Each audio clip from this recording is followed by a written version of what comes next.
Oke, bismillahirrahmanirrahim. Assalamualaikum warahmatullahi wabarakatuh. Selamat siang Bapak dan Ibu. Apa kabar siang ini? Sudah istirahat ya? Sudah makan siang? Ini jam-jam rawan nih kalau siang-siang begini nih. Gimana kalau kita bangun dulu deh? Minta tolong bangun dulu, kita coba fokus ya. Aturannya begini, kalau saya sebutkan angka genap, maka Bapak Ibu angkat tangan kanan. Kalau saya sebutkan angka ganjil, maka Bapak Ibu angkat tangan kiri. Oke. Mohon izin ya Bapak Ibu. Oke. Siap? 8. 5. Oke, terima kasih Bapak dan Ibu. Ya, saya berharap siang-siang begini bisa tetap fokus ya. Kita masih di materi manajemen pemeliharaan dan perawatan bangunan gedung dan sanitasi.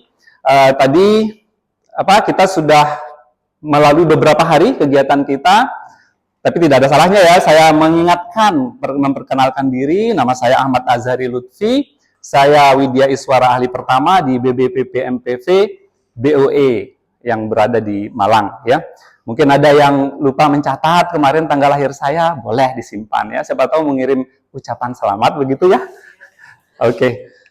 Jadi pelatihan kita sudah memasuki tahap ketiga ya. Walaupun baru 2 hari di BOE, Bapak Ibu sudah memasuki tahap ketiga, tapi nanti ada di tahap keempat itu memang cukup memakan waktu yang lebih panjang ya Bapak dan Ibu.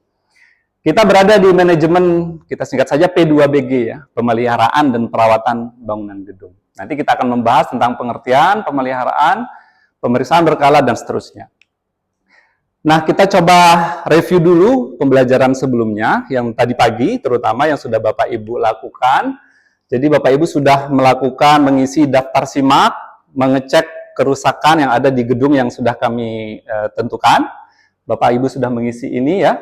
Kemudian setelah itu Bapak Ibu melakukan survei kerusakan apa saja yang ada di gedung tersebut sesuai dengan kelompoknya masing-masing ya. Bapak Ibu sudah melalui tahap 1 sampai tahap 11 ini ya. Sudah sampai di tahap 11 ini. Namun nanti kita akan membahas di tahap 11 ini lebih detail terkait dengan pelaporan dan rekomendasi sampai dengan menyusun RAB-nya ya, menghitung RAB-nya. Nah, ini dari yang sudah Bapak Ibu lakukan tadi pagi, kira-kira temuan apa saja yang sudah didata dan didokumentasikan dengan kamera HP tadi pagi? Oke, Pak Sony, silakan. Ya Pak, terima kasih Pak. Saya di lantai 6, kondisinya itu pertama lumayan capek Pak, karena tinggi ya di lantai 6. Liftnya juga nyampe di lantai 5. Iya, lantai 6 itu ruang mesin lift ya, jadi tidak sampai atas ya. Kemudian untuk keramik itu kelihatan bekas meledak itu Pak. Oh iya. Ya. Oke, sudah dicatat dan difoto ya Pak ya? Oke, terima kasih. Ada lagi? Silakan Bu Siska. Kelompok berapa Bu Siska? Kelompok 5. Kelompok 5. Oh, di lantai 5. Oke. Di lantai 5 kemarin itu kita menjumpai pipa airnya bocor. Oke. Kemudian ada beberapa keramik yang terangkat, Pak. Oh, sama kasusnya ya. Jadi mungkin ada kasus yang sama di beberapa lantai. Jadi silakan sudah didokumentasikan ya. Nanti kita gunakan dokumentasi tersebut untuk membuat tugas selanjutnya ya. Oke. Kemudian kira-kira sudah bisa disimpulkan tingkat kerusakannya? Sudah bisa ya? Di formulir kan sudah disiapkan ya? Oke, terima kasih. Jadi nanti kita akan menyusun ini ya Bapak dan Ibu, bagaimana rekomendasi teknik perawatan bangunan tersebut sesuai dengan tugasnya masing-masing. Kemudian memperkirakan anggaran biaya untuk perawatannya ya. Nanti kita akan ada tugas kelompok untuk selanjutnya. Ini adalah tujuan pembelajaran kita di sesi ini ya, Bapak dan Ibu. Nah, ini posisi sesi ini ada di manajemen P2BG di sesi akhir. Jadi nanti setelah ini kita akan bermain praktik saja ya, selanjutnya. Oke. Nah, ini referensi yang kita gunakan, sudah dari awal sudah kami sampaikan kepada Bapak dan Ibu, dan sudah ada di drive yang saya bagikan ya. Nanti bisa dibuka-buka lagi di situ ya. Oke. Nah, sebelum masuk ke menyusun rekomendasi dan memperhitungkan rencana anggaran biayanya, kita perlu mengetahui beberapa teknik dalam perawatan bangunan gedung ya, terkait dengan kerusakan yang ada ya. Nah, di sini Kita kembali review bahwa tingkat kerusakan itu dibagi menjadi 3. Kalau di bawah 30% itu dikategorikan kerusakan ringan. Itu biasanya komponen-komponen arsitekturnya, misalnya pintu atau dinding ya, seperti dinding-dinding seperti ini bisa dikategorikan kerusakan ringan seperti itu ya. Kemudian kerusakan sedang itu sebagian komponen non struktural dan struktural. Jadi bisa jadi ada komponen struktural seperti apa saja? Balok misalnya ya, kolom ya, itu sudah ada retak-retaknya. Itu sudah masuk kategori sedang, sehingga membutuhkan perbaikan atau penggantian komponen. Kemudian ada kerusakan yang tingkatnya berat dari 45% sampai 60% berdasarkan hasil hitungan di daftar simak yang Bapak Ibu susun tadi ya. Kerusakan pada sebagian komponen baik struktural maupun struktural kalau dapat diperbaiki itu masih bisa berfungsi kembali. Jadi kalau tidak bisa berfungsi kembali berarti itu dianggap lebih dari 60%, maka dianggap kerusakan total sehingga harus dibongkar seperti itu. Nah, kerusakan bangunan itu bisa diakibatkan oleh akibat penyusutan karena usianya, Bapak dan Ibu. Jadi usia bangunan sudah ditentukan sekian, bahwa pada usia sekian bisa jadi ada penyusutan, pengurangan fungsinya. Kemudian bisa jadi karena kelalaian manusia, karena tidak dirawat, tidak dipelihara dengan baik dan rutin, ya. Kemudian bisa jadi karena bencana alam, seperti gempa bumi, banjir, itu bisa menyebabkan kerusakan pada bangunan gedung, ya. Nah, ini teknik perawatan bangunan gedung itu meliputi perbaikan bagian bangunan, ya, bagian-bagian bangunan, maksudnya ada bagian luar, bagian dalam, ya. Kemudian komponen bangunan itu bisa komponen arsitekturnya, pintu, jendela, dinding, ya, penutup atap, itu juga komponen apa? Komponen bangunan, komponen arsitektural, ya. Kemudian komponen struktural seperti apa tadi yang saya sebutkan? Kolom, apalagi? Balok, ya. Bisa pondasi juga bisa, ya. Pondasi bisa jadi juga rusak, ya. Kemudian sarana dan prasarana pendukungnya. Sarana dan prasarana pendukungnya bisa AC misalnya, ya. AC, kemudian peralatan apa? Oh, kanopi boleh. Peralatan apa? Listrik, ya. Apalagi yang di kamar mandi? Shower, toilet, saniter, ya, peralatan saniter. Jadi itu termasuk komponen sarana dan prasarana. Oke. Nah, lingkup pekerjaan perawatan itu dikelompokkan menjadi 3, Bapak dan Ibu. Nah, ini kita sering bingung nih terkait dengan istilah renovasi, restorasi, dan rehabilitasi. Biasanya kita sering menggunakan 2 istilah ini ya, renovasi, renovasi dan rehabilitasi yang sering kita dengarkan. Jadi kalau renovasi itu perbaikan bangunan yang sudah rusak berat. Jadi bisa mengubah fungsi atau tanpa mengubah fungsinya. Jadi fungsinya bisa tetap, bisa juga berubah. Komponennya tetap dipertahankan, jadi tidak diubah komponennya. Ya, komponen arsitekturnya tetap, pintu jendela itu tetap, begitu ya. Kemudian ada penambahan kapasitas dan kualitas. Jadi misalnya tadinya ruangan ini kapasitasnya 10, jadi 15, seperti itu. Ya. Kemudian kalau restorasi itu perbaikan bangunan yang rusak berat sebagian. Itu juga bisa mengubah atau tidak mengubah fungsi. Nah, komponennya arsitek dan strukturnya bisa tetap, tetapi utilitasnya bisa berubah. Utilitas itu apa tadi? Mechanical, electrical, plumbing, ya, sanitasi. Itu juga bisa berubah kalau di dalam yang namanya restorasi. Kalau namanya rehabilitasi, maka ini kegiatan perbaikan bangunan rusak sebagian, fungsinya tetap.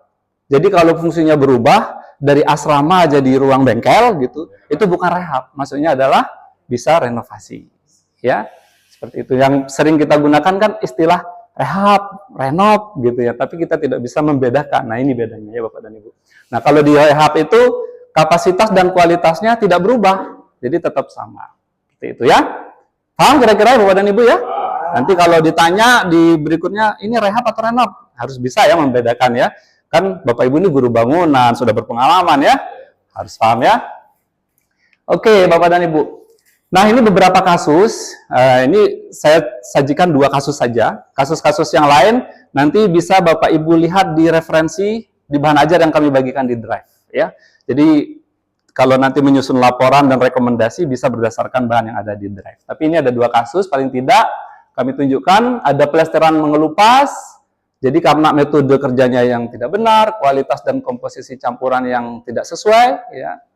Jadi pasir yang dipakai mengandung bahan organik dan minyak, itu bisa menyebabkan mengelupas. Ya. Bangunan dekat dengan pengaruh garam dan asam. Nah, bangunan dekat dengan laut, ya, dengan pantai, gitu ya. Kemudian bagaimana metode perbaikannya? Nah, seperti ini Bapak dan Ibu ya. Dikupas, kemudian dibersihkan, diplester kembali, kemudian diaci. Dan tindakan finishing selanjutnya sesuai dengan kondisi semula, ya. Nah, ini kasus 1. Kalau kasus 2 ini kondisi tembok retak, dinding yang retak. Nah, dinding yang retak ini bisa jadi menerus dari atas sampai bawah. Jadi dari ujung atas sampai ujung bawah. Dan bisa jadi tembus. Jadi di sini retak, di luar juga retak. Nah, di sisi yang satunya juga retak. Nah, ketika terjadi retak yang tembus, bisa jadi karena ini strukturnya yang ini ya. Jadi strukturnya yang tidak baik. Bisa jadi strukturnya ada yang melendut, turun, sehingga dia juga perlu diperbaiki. Nah, ini salah satu metode perbaikan struktur, ya. Kemudian kalau hanya retak saja tapi strukturnya aman, maka bisa dijahit Bapak dan Ibu. Ya, dijahit seperti ini. Jadi dijahit menggunakan besi tulangan. Ya. Kemudian ditutup kembali. Seperti itu. Ada yang di rumahnya kasus seperti ini? Oh, di rumah. Boleh panggil saya nanti ya, Bu ya. Kita siap jadi konsultannya ya. Oke. Oke, Bapak dan Ibu, nanti contoh aplikasi saya tunjukkan ada video ya. Nah, ini video salah satu usaha, unit usaha ya yang menyediakan jasa untuk perbaikan struktur ini ya. Ini ada plat yang retak, kemudian ada balok yang retak juga. Oke, selanjutnya kita akan membagi kelompok. Kelompoknya masih sama dengan yang kemarin ya Bapak dan Ibu ya. Kita akan lanjutkan tugasnya adalah, ini waktu kita 105 menit, cukup lama. Nanti Bapak Ibu pertama berkelompok ya, kemudian menyusun RAB sesuai format. Di formatnya sudah ada ya. Kemarin sudah diisi bahkan ya. Kemudian membuat laporan dalam bentuk PPT, Salindia ya. Laporannya berisi hasil survei kerusakan, kemudian dokumentasi tadi yang saya tanyakan ya, foto-fotonya, monggo silahkan dimasukkan. Kemudian berikan rekomendasi teknis bagaimana perawatannya. Kemudian presentasikan di depan kelompok, diskusikan, kemudian rangkum dan unggah di dalam Drive ya. Oke? Dimulai ya Bapak dan Ibu, silahkan bisa berkelompok. Oke.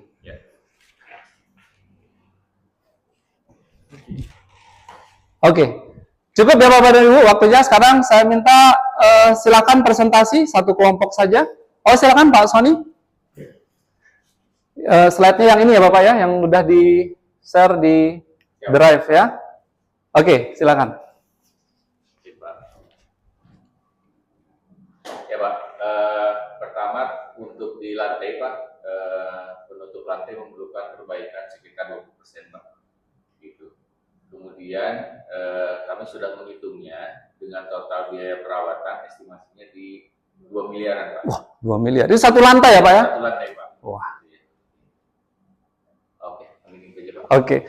Terima kasih kelompok 6 ya Pak Sony. Terima kasih apresiasinya untuk teman-teman kelompok 6. Luar biasa.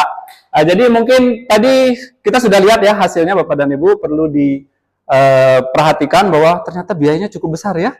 Nah, nanti coba ditinjau lagi sesuai dengan hasil diskusi juga dengan masukan dari kelompok-kelompok yang lain, nanti bisa dicatat dan dimasukkan ke presentasi Bapak dan Ibu. Nah, selanjutnya ini kita sudah siapkan evaluasi dan refleksi. Mohon Bapak Ibu untuk scan barcode. Kita ingin mengetahui sejauh mana nih ketercapaian materi kita, kemudian terkait juga dengan metode. Sudah Bapak dan Ibu? Oke, kalau saya lihat hasilnya ini oke. Bagaimana pendapat tentang manfaat perencanaan dan pelaksanaan? Jadi hubungan antara perencanaan, pelaksanaan, dan juga perawatan. Ternyata sangat bermanfaat karena nanti bisa menjaga fungsi. Dan seterusnya. Ya. Kemudian hasil refleksi, pembelajaran. Oh, praktik langsung. Oke, Bapak Ibu mengalami langsung. Kemudian sarannya harus sering dicoba. Sangat bagus. Perlu diulang-ulang. Ya, memang ini perlu kompetensi yang perlu diulang-ulang supaya Bapak dan Ibu bisa menyampaikan kepada siswa-siswanya juga dengan baik ya Bapak dan Ibu. Oke, Kiranya itu, dan ini kesimpulan dari hasil pembelajaran kita hari ini, terkait dengan analisa kerusakan, pemeliharaan yang baik dapat mencegah kerusakan semakin berat. Setuju ya Bapak dan Ibu ya? Kemudian rekomendasi teknik perawatan dibutuhkan untuk perencanaan tindak lanjut. Ya, nanti saya harap masukan dari Bapak Ibu juga bermanfaat bagi kami di BOE ya. Kemudian RAB ini menentukan biaya perawatan. Oke, nanti selanjutnya Bapak dan Ibu akan praktek langsung finishing bangunan. Finishing bangunan sangat membutuhkan ketelitian. Perhatikan bahwa di meteran ini bisa bergerak. Artinya adalah kapan Bapak Ibu bisa mengukur dari dalam, kapan Bapak Ibu bisa mengukur dari luar. Sehingga gerakan ini sesuai dengan tebal platnya. Ya, ini hanya tips bagi kami ya, Bapak dan Ibu. Mungkin itu Bapak dan Ibu, saya ucapkan terima kasih. Nah, bersiap untuk praktik selanjutnya ya. Semoga sehat selalu. Terima kasih dan mohon maaf, semoga bermanfaat. Assalamualaikum warahmatullahi wabarakatuh.